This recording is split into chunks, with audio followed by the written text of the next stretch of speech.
ठीक है, सो मैंने आप लोगों से ये शेयर करा था स्क्रिप्टिंग ट्यूटोरियल। ठीक है, so the first tutorial says scripting has behaviour components. So behaviour components basically अगर आप कोई भी स्क्रिप्ट ओपन करोगे ना, तो वो मोनो बिहेवियर क्लास के अंडर होती है।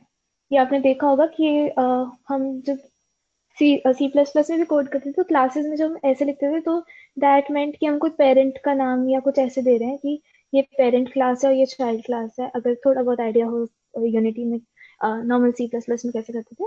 तो जितनी भी यूनिटी के अंदर हम स्क्रिप्ट लिखते हैं वो सारी मोनो बिहेवियर क्लास के अंदर होती है।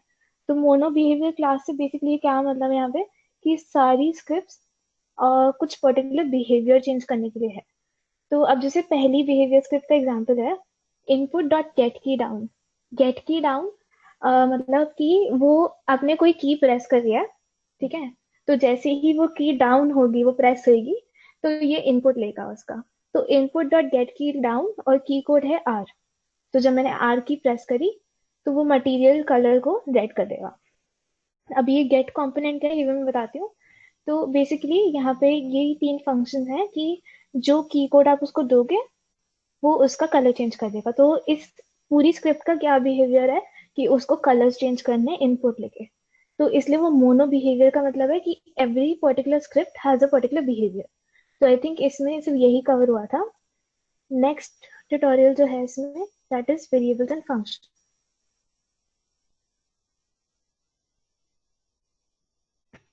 ठीक है, तो variables and functions is very simple.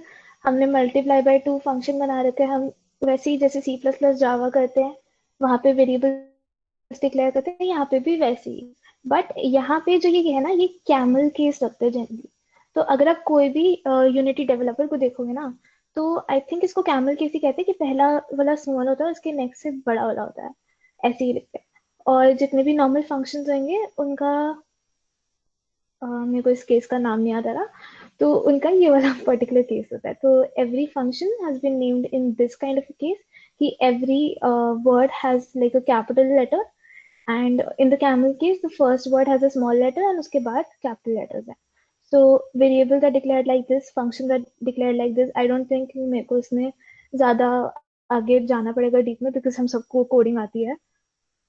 In case कहीं पे भी डाउट हो तो माइक ऑन कर देना because I cannot not see your chat, या फिर चैट में लिख देना तो मेरे को आवाज तो आ ही जाएगी इसकी। Next is conventions and syntax. ठीक है, तो हर लैंग्वेज में कुछ ना कुछ सिंटैक्स का होता है।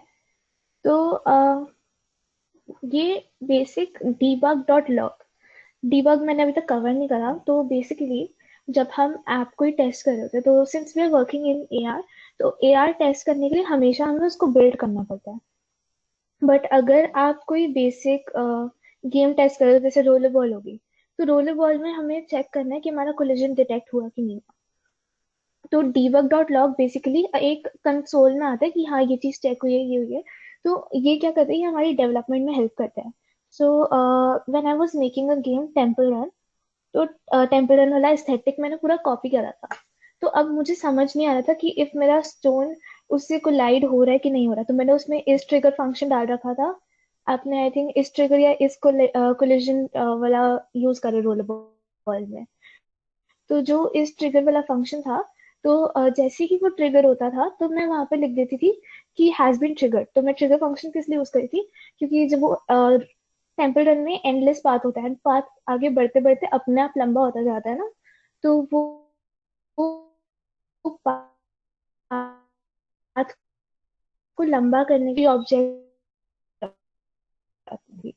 तो एवरी टाइम वो ट्रिगर होता था तो मेरे पास debug डॉट लॉग में आता था I think new bridge detected या कुछ। तो debug डॉट लॉग आप यूज कर सकते हो ये देखने के लिए कि पोजीशन चेंज हो रही है या कोलिजन हो रहा है या कुछ हो रहा है। जस्ट ये एक तरह से किसी डेवलपर की हेल्प के लिए यूज हो रहा है, तो इसलिए debug डॉट लॉग यूज करते हैं। एंड debug डॉट लॉग जब आप कंसोल विंडो ओपन करते हो ना, जहाँ पे आपको आपके एरर्स दिखते हैं वहीं पे कंसोल विंडो पे debug डॉट लॉग के मैसेजेस भी आते हैं। Coming over to if statements. If again if else is very simple, कुछ ज्यादा डीप का नहीं है, फिर भी मैं वो ये कोड दिखा देती हूँ। तो इफ एल्स में यहाँ पे है if input dot gate key down की कोड स्पेस, तो हमने अगर स्पेस दबाया तो वो टेम्परेचर टेस्ट का फंक्शन जाएगा, और अगर वहाँ पे कॉफी का टेम्परेचर हॉट लिमिट टेम्परेचर से बड़ा है तो coffee is too hot print हो जाएगा। इफ कॉफी टेम्परेचर कम है कोल्ड लिमिट से तो कॉफी इज टू कोल्ड, या फिर इक्वल है तो coffee is accurate something just right. तो बेसिकली हम इफ में चेक कर रहे हैं कि अगर तो आपने स्पेस दबाया है तो स्पेस दबाने का मतलब क्या है कि यू वांट टू चेक कि कॉफी का टेम्परेचर क्या है।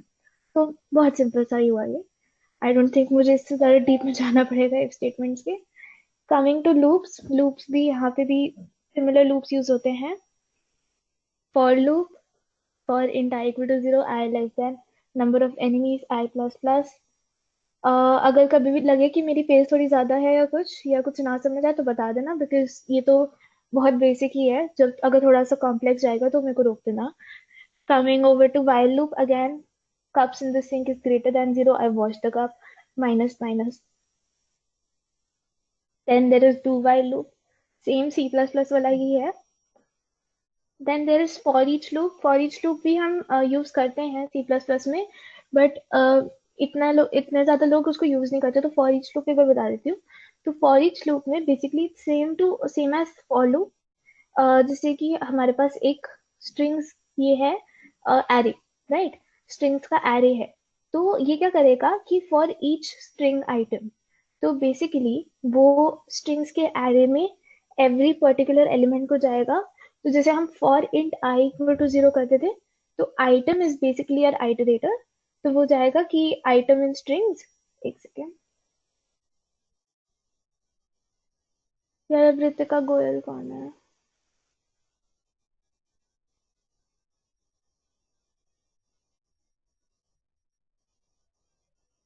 So what it will do is for each item in strings, it will print the item. तो for each loop ऐसे बिल्कुल बेसिक चलेगा, नॉर्मल फॉर लूप की तरह ही है, बस थोड़ा सा लिखने का तरीका डिफरेंट है। So when you working in unity तो मे भी ऐसा हो कि you don't know the data type, right. जैसे कि हमने ए आर रेकास लिस्ट बनाई थी, ठीक है, मे भी मुझे ए आर रेकास लिस्ट से पूरा सारे एलिमेंट्स एक्सेस करना है उसके, बट मुझे उसका डेटा टाइप समझ नहीं आ रहा कि मैं क्या करूँ। तो व्हाट आई यूज इज वैर। जैसे हम C++ में ऑटो यूज करते हैं गैस, यहाँ पे वैर आ जाएगा। वैर का मतलब है कि वो अपने आप वेरिएबल कंसिडर कर लेगा कि उसका क्या डेटा टाइप होना चाहिए, और उसके हिसाब से उसको असाइन कर देगा। And I think that's it for the loops. Then there is scope and access modifiers, private public access modifiers यहाँ भी होते हैं। So I'll just go over here. So you must have seen public हमने use करे हैं when we were working with the APK, maybe आपने रोलेबॉल में भी करा हो। तो when we were working with the APK हमने गेम ऑब्जेक्ट एंड रेकास्ट मैनेजर दोनों को पब्लिक सेट करा था। इन केस मैं अपने जो गेम ऑब्जेक्ट है उसको प्राइवेट कर देती, so I won't be able to use the you know that particular variable outside in the inspector। तो आई थिंक मैंने अपना यूनिटी बंद कर रखा है, सो आई कैन नॉट शो यू अभी because it will take a lot of time to load. Just give me a minute, मैं साथ साथ उसको स्टार्ट कर रही हूँ, मैं दिखा दूंगी कैसे होता है। ठीक है। तो बेसिकली जब आप अपने इंस्पेक्टर में होते हो तो इंस्पेक्टर में when you look under the script there are options कि आप असाइन कर सकते हो। तो जिन भी चीजों को हम पब्लिक रखेंगे वो सब कुछ आप इंस्पेक्टर में असाइन कर सकते हो। If there are values which you don't want key people should change in the inspector. For example, I don't want someone to change the speed of my ball in the rollerball project. What I'll do is I'll keep it private and मैं अंदर script के through उसको 10 या 20 speed रख दूंगी, because I don't want कि कोई उसको मॉडिफाई कर सके। तो जब भी कोई चीज मॉडिफाइबल नहीं रखनी मुझे इंस्पेक्टर में, I keep it private. If I want the thing to be modified और initialize in the inspector I keep it public. And I think इसमें यही है। And then there is another class. हाँ, so basically इन्होंने क्या किया कि ये दो क्लासेस यूज कर रहे हैं, जैसे कि my other class is equal to new another class. So they are using scope and access modifiers explain कर रहे हैं यहाँ पे कि आपने अनदर क्लास बना रखी है, राइट? और अब आपने जो यहाँ पे क्लास बनाई है वहां पे आपने अनदर क्लास का एक क्या ले लिया, एक इंस्टेंस ले लिया. So once you have the instance of that another class, तो आप अनदर क्लास के कौन से वेरिएबल्स यूज कर सकते हो? Obviously the public variables, because private वाले when you are using inheritance, तो प्राइवेट वाले नहीं यूज होंगे, सिमिलर जैसे सी प्लस प्लस स्क्रिप्टिंग में होता है या जैसे जावा में होता है, because private elements can not be use by the inherited class. Then there is awake and start. अब ये इंपॉर्टेंट एस्पेक्ट आता है यूनिटी का. This is not in C plus plus और Java. So awake and start का मतलब क्या है? Start is called at the very beginning. ठीक है, start at the very beginning, जैसे ही आपका एप्लीकेशन शुरू होता है वो कॉल होता है. बट अवेक कॉल होता है जब आपका एप्लीकेशन बिल्ड होके रेडी हो रहा होता है स्टार्ट होने को. तो awake is called before start. You can even try this. जब आप, I think Pragati you must have tried it. तो जब आप कंसोल में देखोगे ना, तो अवेक पहले कॉल होता है स्टार्ट से. So awake is called when you are preparing and compiling the script, and start is called when the application starts. ठीक है, this is about awake and start. Then there is update and fixed update. I did discuss about update and fixed update when I was explaining one of the class in one of the classes, but I'll explain again. So update is called every frame, fixed is called after every time frame. तो basically क्या है कि जो fix update होता है, for example there is like a time frame of 0.1 second. I don't know what's the exact time frame, her device के according अलग time frame होता है. But fixed update is called after every 0.1 second. For example मेरे laptop का 0.1 second time frame है, तो after every 0.1 second fixed update will be called, whereas update is called after every frame. So for example, I am sitting right here. If मैं 0.1 centimetre भी move करती हूँ, तो the frame gets changed. ठीक है, so when the frame is changed, update function will be called again. So when I'm moving the roller ball, right? Just give me a second.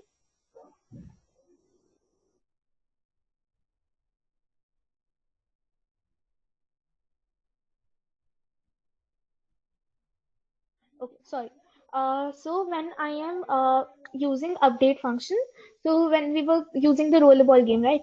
तो rollerball game में जैसे ही आपने ball के लिए एक arrow की प्रेस करी, तो वो एरो की स्टार्ट होते ही फ्रेम चेंज हो गया.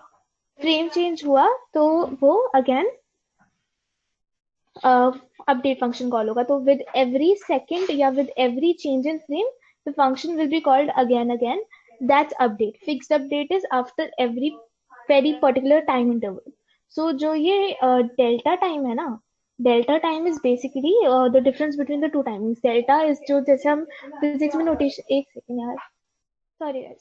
So अब time dot delta time is basically जैसे हम फिजिक्स में नोटेशंस में लिखते हैं, the difference between the two timings, that's delta time.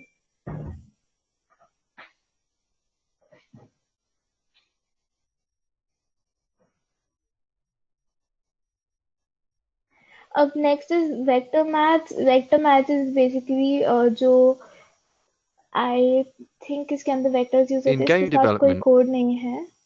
this also applies to subtraction. Vectors, we take their component part okay, this is the with the full proper वो the vector up की arrow dot shown here. Product and cross product. तो I don't think I need to explain that, and इसके साथ कोई scripting नहीं है, so you don't need to do this. ये आगे जब आप बना रहे होगे कुछ कंपोनेंट्स, तो आपको इसमें वेक्टर मैथमेटिक्स यूज करनी पड़ सकती है, तो ये उसके लिए है. तो we will skip this part. Now it's enabling and disabling components. We have done this. component enabled disabled, जैसे हम set active true and set active false करते हैं, तो वैसे ही आप component enable and disable ऐसे कर सकते हो. तो बेसिकली हमें क्या करना है कि यहाँ पे input dot get की अप, तो मतलब कि जब मैंने की जैसी छोड़ी, ठीक है, get key down is I just press the key.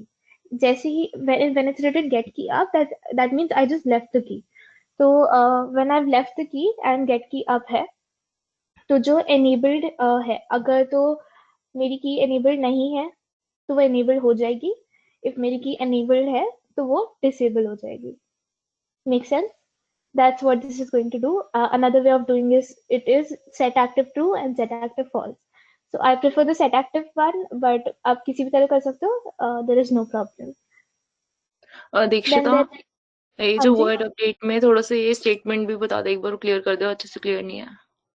एक सेकंड, कहाँ पे जिसमें वो enabling नॉट ऑपरेटर यूज हो रहा है, जिसमें अपडेट एंड हाँ इनेबल डिसेबल वाले में पार्ट में स्क्रिप्टिंग में। हाँ, ये माई लाइट डॉट इनेबल्ड यहाँ इक्वल्स टू, हाँ ये वाला। So basically, mylight.enabled का मतलब it's again a bool value. जैसे हमारे पास set active की true and false थी, तो set active एक function था जिसमें हम उसको भेजते थे कि true value लेके जाओ तो उसको enable कर दो, और अगर false value लेके जा रहे हो तो उसको disable कर दो। ठीक है, तो यहाँ पे क्या होता है कि अब मैं डायरेक्टली enabled function यूज कर रही हूँ, मैं set active का यूज नहीं कर रही। तो enabled एक bool value है, तो when I say negation of mylight.enabled, तो if my light has been enabled, active है वो, तो ये उसको deactivate कर देगा, and अगर वो deactivated है तो वो उसको active कर देगा। ठीक है, ओके, हाँ अब आगे क्लियर है। next is activating game objects. So it is basically set active true, और ये है active self। ठीक है, तो एक्टिव सेल्फ का मतलब क्या है कि मेरा ऑब्जेक्ट एक्टिव है कि सेल्फ एक्टिवेटेड है कि नहीं है। तो जैसे हमने उसको सेट एक्टिव फॉल्स कर दिया तो active self will give false, but अगर मैंने उसको सेट एक्टिव ट्रू कर दिया तो इट विल गिव ट्रू। अब active in hierarchy, so basically क्या होता है कि कुछ components are not present in the hierarchy but they are still active in the scene. So it will check if the object is active present in their hierarchy. जैसे कि आपकी जो pickups हैं, तो मे बी द पिकअप हमारे hierarchy में नहीं present, right? Pickups तो अपने आप आ जाते थे ना उसमें, तो हम उनको हायरार्की में थोड़ी डालते थे, वो तो अपने आप असाइन होते थे। So we need to check if the pickup is active in hierarchy और नॉट, तो वो यहाँ से चेक होता है। अब वो एक्टिव है कि नहीं, वो सीन में है कि नहीं, वो इधर से होता है। एक सेकेंड। ये जो हायरार्की है इसकी एप्लीकेशन उसमें हुई थी ना, जो माउजी वाला वो था प्रोजेक्ट, उसमें हाँ कुछ टेबल करवाया था शायद। हाँ। Okay, next is translate and rotate. Translate and rotate में बेसिकली जब मेरे को उसको फॉरवर्ड या बैकवर्ड मूव करवाना है, तो I be using transform dot translate. Translate is only going to edit the position part, and if I use transform dot rotate, it is going to use the rotation part. Transform में हमारा पहला position आता है, second rotation आता है, and third is scale, right? तो जो translate है, translate will change the position and rotate will change the rotation.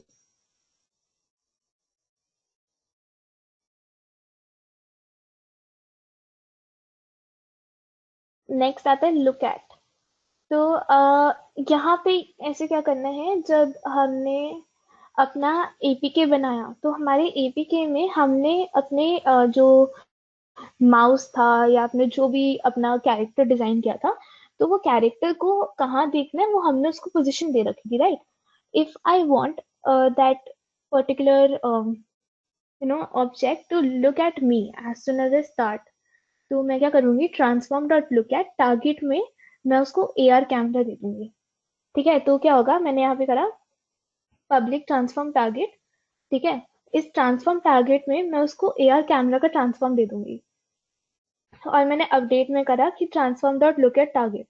तो वो क्या करेगा कि एवरी टाइम कुछ भी करो, it will be looking towards me in the camera. तो लुक एट को आप ऐसे यूज कर सकते हो। तो ऐसे में आपको कैमरा में करवाना है, या maybe there is maybe let's design a Mario game. ठीक है, इफ मारियो गेम में I wanted to look towards the right every time, look towards the coins every time, right? तो उसके लिए I can use the look at feature. तो हम काफी सारी स्क्रिप्टिंग इसमें नहीं यूज करेंगे, बट काफी सारी यूज भी करेंगे। That's why I am explaining you all the factors कि कुछ मिस ना हो जाए। तो you should know everything, because after starting with AR, since मुझे यूनिटी से काफी ऐसे एक्सपीरियंस था, I did build a lot of क्या कह रहा था, I did build a lot of Unity 3D games as well. So it's never like अगर आपने ये कर लिया तो आप कुछ और नहीं कर सकते. आप यूनिटी में स्विच करो, AR में स्विच करो, आप कुछ भी कर सकते हो. Next is linear interpolation. तो बेसिकली जैसे मैंने अपने पोजीशन चेंज करनी है कैरेक्टर्स की, राइट? तो कैरेक्टर को अगर मैं डायरेक्टली एक न्यू पोजीशन दे दूं तो वो ऐसा हो जाएगा ना कि बहुत ग्लिच से उसकी पोजीशन चेंज हुई. जैसे हम जब टच करते हैं तो हम उसको अलग अलग टचेस पे वहां सीधा खड़ा करा देते हैं. बट अगर आप लीनियर इंटरपोलेशन यूज करोगे ना, तो वो पता है क्या करता है, वो ना आपके इसको बहुत स्लोली ऐसे करेगा. जैसे कि अगर आप मेरा माउस ही देख लो, फॉर एग्जाम्पल मेरा माउस यहाँ है and I want it here. तो जब मैं ऐसे करी तो ये चेंज करता हुआ इसका आपको पाथ दिख रहा है ना. वेराज जब हम कैरेक्टर में टच कर रहे थे तो यहाँ और एक ही सेकंड में यहाँ आ गया बिना वो पाथ शो करने. तो जब हम चाहते हैं कि हमें फुल ऐसे ऐसे जाते हुए दिखे कि ग्लिची सा ना लगे, देन वी कैन यूज लर्प. ठीक है, इसका बहुत डेप्थ में भी आप पढ़ सकते हो. तो जैसे अभी यहाँ पे mathep.lerp है ना, when we wanted to shift positions we'll be using vector3.lerp and उसमें उसकी positions provide करेंगे. vector3 result equals to vector3.lerp from 2 and 0.75f. तो we're giving it कि 0.75% की स्पीड पे ऐसे धीरे से जाते हो आप अपना इंटरपोलेशन चेंज कर सकते हो.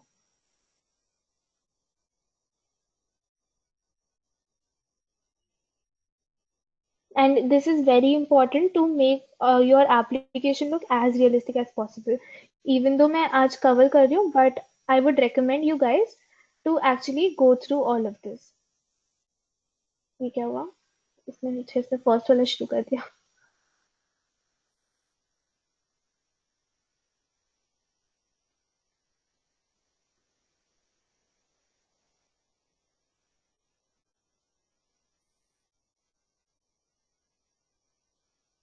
Okay, next is destroy. So once you have activated, ठीक है, हम कुछ कुछ में deactivate करते हैं. For example, when I was explaining you my Temple Run game, that I was instantiating bridges again and again as soon as I was moving. तो अब जो मेरे पीछे वाले bridges हैं, मैंने पीछे तो वापस कभी आना नहीं है. तो उनको अगर मैं deactivate भी कर दूं, मैं उनको disable कर दूं या set active false कर दूं, but they will consume memory and they will stay in the scene. They're just not active, right?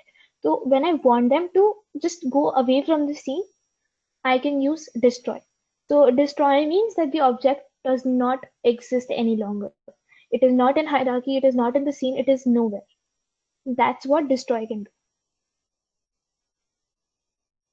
So अभी इन्होंने basic destroy किया था. डिस्ट्रॉय बेसिक का मतलब पता है क्या है कि बेसिक का लेके फीचर ही ऐसा है कि for example I have to destroy the game object जो और मैंने स्क्रिप्ट उसी गेम ऑब्जेक्ट के साथ असाइन करी है. जैसे हमारे ऑब्जेक्ट मैनेजर का एक एम्प्टी ऑब्जेक्ट था, उसके साथ स्क्रिप्ट करी थी ना हमने अटैच, तो उसमें हम ये नहीं कर सकते. बट अगर मैंने अपने माउसी के साथ या अपने जो भी कैरेक्टर है उसके साथ ही स्क्रिप्ट करी है ना, तो मैं डायरेक्टली उसको गेम ऑब्जेक्ट डिस्ट्रॉय करने को बोल सकती हूँ. तो ये डायरेक्टली हो जाएगा. बट अगर ऐसा हुआ कि मैंने उसको अपने ऑब्जेक्ट मैनेजर क्लास के साथ इसको असाइन कर रखा है, तो मेरे को एक गेम ऑब्जेक्ट अदर लेना पड़ेगा, मुझे उसमें अपने कैरेक्टर को असाइन करना पड़ेगा एंड ये उसको ऐसे डिस्ट्रॉय करेगा.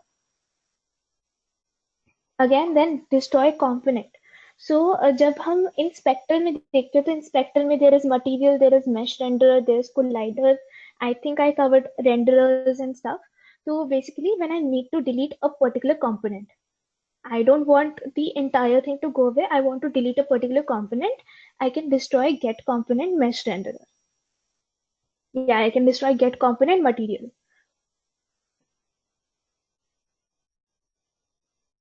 So these are the ways you can destroy. And ये आगे नीचे क्यों नहीं जा रहा है, स्क्रॉल क्यों नहीं हो रहा है?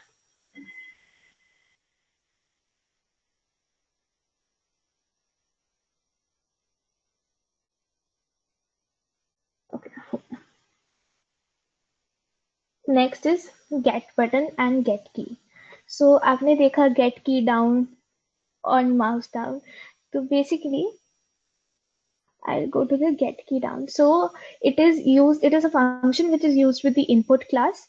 So input class में when you I am in the meeting, right? You can hear everything now. Okay, I am there. So input dot get key down. So we have to see कि get key have we pressed the key or not. Down का मतलब कि we've just pressed.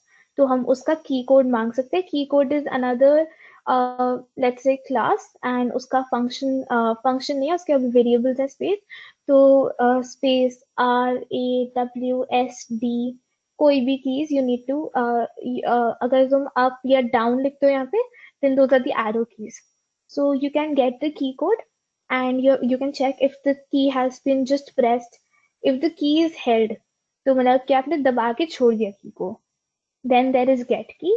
And if you've just left the key, then there is get key up. So considering all the get keys, उन्होंने कोई graphic text डाला. Now we use a simple UI का text. They have some graphic text. We haven't worked on that, and AR के साथ we won't be needing that अभी. Then there is button input. Okay, so button down, button up. Now there could be a game जिसमें आप keys नहीं use कर रहे. You have added some buttons in the interface या कुछ. तो feature same है कि button down, button up. ऐसे ही arrow भी होता है. तो ये buttons के लिए यूज हो रहा है कि हमने कुछ पर्टिकुलर buttons डाल रखे हैं ना, उसके साथ एसोसिएटेड चेक कर रहे हैं कि आपने वो बटन प्रेस किया कि नहीं किया. तो यहाँ पे ये इनपुट स्ट्रिंग लेगा. तो ये जो स्ट्रिंग है, जंप स्ट्रिंग, हमने एक जंप नाम का एक बटन इनपुट कर ऐड कर रखा होगा और ये चेक करे कि वो बटन प्रेस हुआ है कि नहीं हुआ है.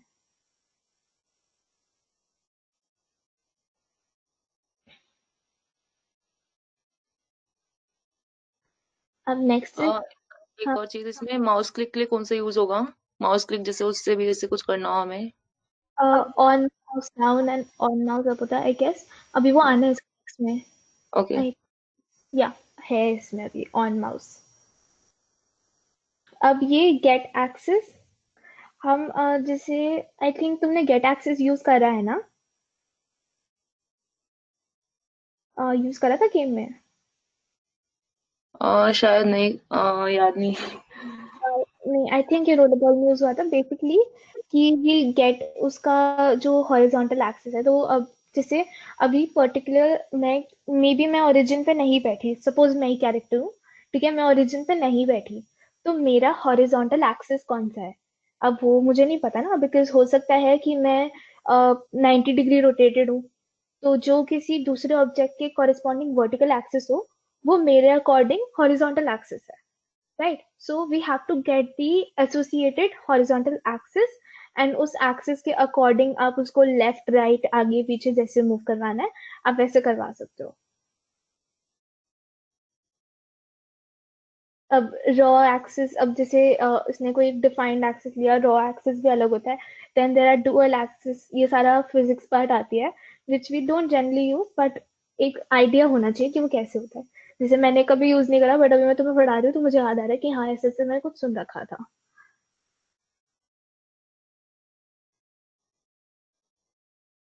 Then there is mouse down. अब जब आप माउस यूज करोगे तो ऑन माउस डाउन. तो अब इसमें क्या है कि इसमें उनको पता है कि माउस क्लिक होनी है. तो जैसे ये माउस क्लिक है और जैसे ऑन माउस डाउन होगा तो इनको पता है कि इनको ये चीजें ऐड करनी है.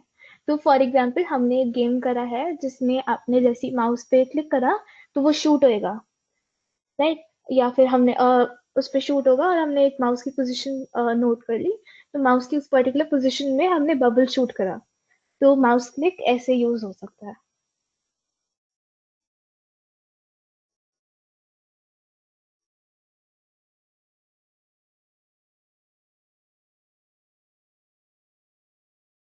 Then get component is very common. ठीक है, it's very easy as well. So basically if I have a private element, so I don't want my element to be displayed in the inspector, so I've kept it private. Now once I've kept it private, once I've kept it private, I need to know a way of initializing it, ठीक है. So here what we are doing is कि हमने compiling के time पे ही ले लिया कि get component another script. अब ये क्या करेगा, it will go into the hierarchy, ठीक है. हायरार्की में गया एंड वहां पे इट विल सर्च कि ऐसा कोई कंपोनेंट है जिसके पास अनदर स्क्रिप्ट है. इफ यस तो वो लाके इसको पकड़ा दो. Then it will go for get another game component. तो अब जब जैसे यहाँ पे हमने अनदर स्क्रिप्ट करा है, ठीक है, अनदर स्क्रिप्ट में यहाँ पे हमने डायरेक्टली मांगा है.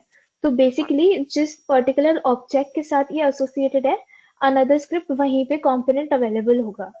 बट जब हम गेट अनदर, एक सेकंड, कौन है, उठा के मना करना, तो बाहर ले जाओ, फिर फोन ले जाएगा. ठीक है. सो अनदर स्क्रिप्ट में we are getting a component another script. तो वो क्या होगा कि जैसे मैं बताती हूँ, ऑब्जेक्ट मैनेजर है, ठीक है.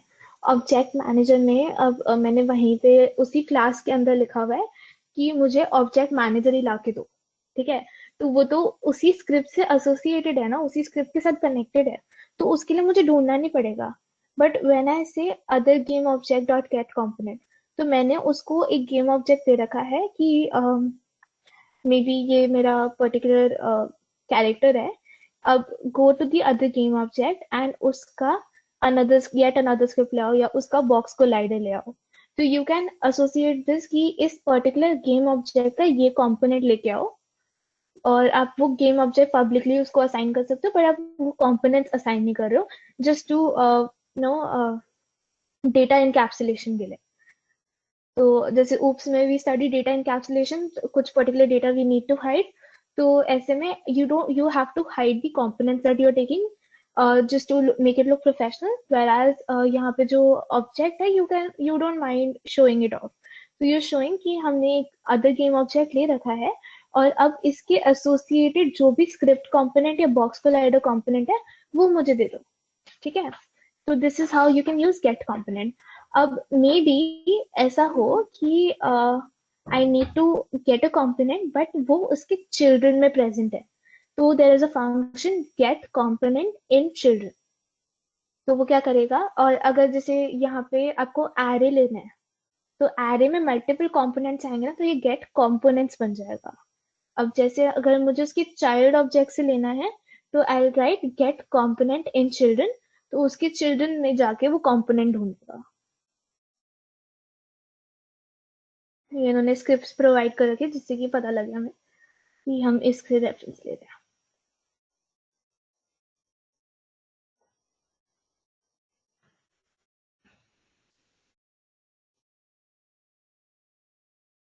Then delta time. अब delta time is basically unit time difference, ठीक है.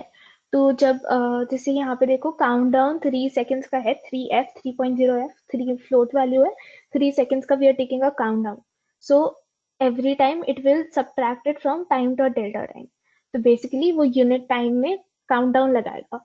तो when I made the game for इनफ, तो वहां पे वी हैड अ 30 मिनट्स का countdown.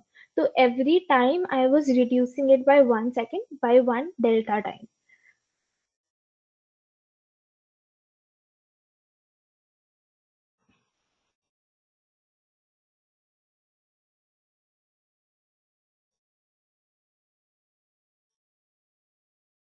Data types, I think all of us are familiar with data types अलग अलग, ठीक है.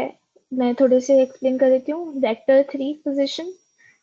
वेक्टर 3 इज बेसिकली जब भी आपको किसी भी पोजिशन के लिए डेटा टाइप चाहिए हो, you need to use vector 3, ठीक है. There is also vector 2. तो अगर हम कोई 2D गेम पे काम कर रहे हैं तो we will be using vector 2, ठीक है. देन देयर इज पोजिशन के लिए हमने ऐसा वेक्टर 3 रखा था. व्हेन देयर इज ट्रांसफॉर्म, तो ट्रांसफॉर्म के लिए डेटा टाइप ही ट्रांसफॉर्म है, तो आपने ट्रांसफॉर्म की पोजिशन में जाके उसको ये वाली पोजिशन असाइन कर दी. Other than this data types int, float, double सब यूज होते हैं. और या आई थिंक इतना ही है डेटा टाइप्स में, बल्कि इधर जितने मेंशन है उससे ज्यादा data types we already use. We use the game object data type. We have also used list of array raycasts. We have और क्या यूज किया है, We have used touch data type. Then classes, हमारा पूरा C# scripting is based on classes. This is a class single character script. तो सब कुछ class में होता है. Class के अंदर you can call classes. And I think we all are familiar how to work with classes. I think Java में भी सब कुछ classes में होता है और C++ में भी classes inheritance oops बहुत important है. तो we all know how to work with classes there. So do you want me to explain further इसमें? नहीं तो बहुत सिंपल है. पब्लिक प्राइवेट क्लासेस ही हैं इसके अंदर. इंडेंटेड क्लासेस यूज हो रही हैं. किसी को समझना है तो हाँ बोल दो, या इसमें कुछ डाउट अगर प्रगति पढ़ते हुए आया था, नहीं तो मैं आगे जाती हूँ. नहीं ये क्लियर है, हो गया था क्लियर. बिकॉज ये बहुत बेसिक ही है. And the best thing is कि तुम सब लोग सेकंड ईयर के, तो इतना ज्यादा नहीं जाना है इसमें डिटेल में. Then instantiate is very very important. आपको कुछ भी कहीं डिस्प्ले करना है, we use the term instantiate. We are basically placing an object somewhere, so we are instantiating that object. Instantiate का मतलब है एक तरह से शूट करेगा, उसको एक पोजीशन पे खड़ा देगा. तो जैसे आई थिंक हमने ये चीज यूज करी थी पिकअप्स में. यूज करी थी क्या तुमने instantiate? I don't know if pickups में यूज करवाया था कि नहीं पिकअप ऑब्जेक्ट्स में. बट इंस्टेंशिएट इज बेसिकली एक पर्टिकुलर उसको पोजीशन दी और उसको बोला कि जाके वहां खड़ा हो जा. बहुत सिंपल है. सो जैसे यहाँ पे इंस्टेंशिएट रॉकेट प्रीफैब. कौन से ऑब्जेक्ट को करना है, हमने उसको दिया रॉकेट प्रीफैब. फिर हमने उसको पोजीशन दी, उसको हमने रोटेशन पकड़ाई और उसको हमने बोला कि एज रिजिड बॉडी जाके गो एंड इंस्टेंशिएट देयर. ठीक है. So whenever you need to display an object anywhere on the screen, you have to shoot the object there randomly. उसको पोजीशन जैसे सेट एक्टिव करके जब हमने एपीके प्रोवाइड किया था तो वो तो हो गया. नाउ लेट्स जस्ट से जो मेरा कैरेक्टर है, that character has a gun in hand. ठीक है. तो एंड नाउ रैंडमली अलग अलग जगह से there will be some falling fruit ninja वाले जैसे वो फ्रूट्स नहीं आते थे. सो सम fruits are falling, तो and you need to shoot those fruits. बहुत weird scenario, but just imagine. So what you have to do is कि अब जो fruits है तो वो randomly कहीं पे भी आ सकते हैं, है ना. So there you need to use the feature instantiate. You have to give it a random position every time and you have to instantiate a prefab or something over there. ठीक है.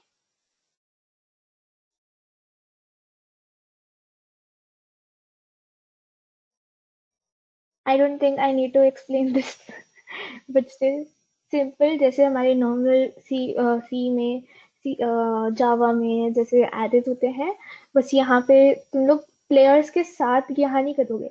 तुम गेम ऑब्जेक्ट ऑफ ये use करोगे and ऐसे करोगे. सो मतलब basically declare करने का तरीका अलग है. फंक्शनिंग बिल्कुल डिटो सेम है, कुछ भी डिफरेंस नहीं आता. 0 से ही शुरू होते हैं. एंड अब देखो जैसे यहाँ पे हमने फाइंड गेम ऑब्जेक्ट्स करा, because we need to find multiple game objects and assign it in players, because यहाँ पे एरे है. अगर यहीं पे सिर्फ एक सिंगल एलिमेंट होता तो we would have said find game object with tag player. और ये मैं बता देती हूँ कि इसका क्या फीचर है. तो you can assign specific tags to different objects in your hierarchy. So basically, as I was saying कि there are stones. तो जैसे हमने पिकअप ऑब्जेक्ट्स भी बनाए थे, तो हम पिकअप ऑब्जेक्ट को टैग देते थे पिकअप्स. ठीक है. तो आई थिंक तुमने कंपेयर टैग करा था ना उसमें, कि कंपेयर टैग अगर पिकअप है तो उसको गायब कर दो कोलिजन में. तो यहाँ पे ऐसी है कि you have to find game object with the tag player and once you found it उसको इसके अंदर डालते जाओ. तो we might have multiple players, तो वो सारे प्लेयर्स एक ही बार लिस्ट में ऐड हो जाएंगे. तुम्हें खुद से लिस्ट नहीं बनानी पड़ेगी इसकी, या एरे नहीं बनाना पड़ेगा.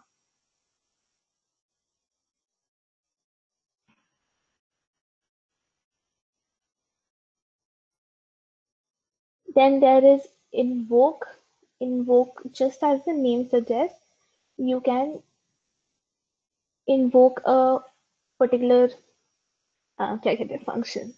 तो नाउ यहाँ पे 2 दिया हुआ है ना, तो टू का मतलब है wait for 2 seconds and then invoke the spawn object. So invoke can be used कि थोड़ा सा एक टाइम लैग देके तुम उसको कॉल कर सकते हो तो किसी भी फंक्शन को बुलाने के. That's how you can do. Then there is invoke repeating कि I think you need to call it twice and repeat only once. I think इसका यही होता है.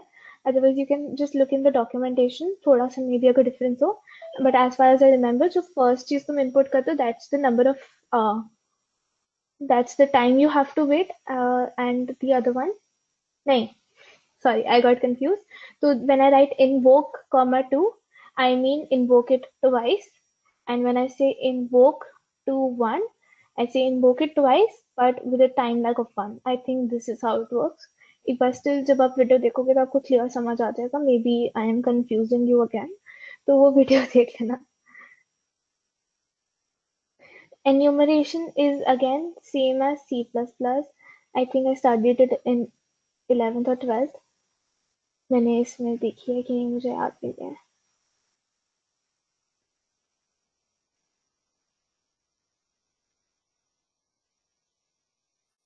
So enum direction, enum is like जो वो पहला एलिमेंट होता है उसको 0th, first, second, third enumeration में हम सेट कर देते हैं. वैसे ही यहाँ पे भी वर्क करता है. तो enum is again a set. Direction, my direction north, direction south, direction east, direction west. बहुत सिंपल. जैसे एक ऑर्डर हम में बनाते हैं कि 0th, first, second, third array की तरह, वैसे भी enum को भी हम असाइन कर सकते हैं. तो enum ज़्यादा यूज आता नहीं है because we prefer using arrays in this, but still it's something which is there in Unity, so you should know how to work with it. And same, this is the last one because I know I've been speaking constantly and तुम लोग bore ना हो गए हो. This is switch statement. Again, switch case. C#, C++, Java में जैसे करा है, it is absolutely the same default break system. And you can use it किसी भी तरह के गेम में. अगर तुम्हें ऐसा है कि तुम्हें मल्टीपल केसेस से उसको इंट्रोड्यूस कराना है तो तुम ऐसे यूज कर सकते हो. And we are done.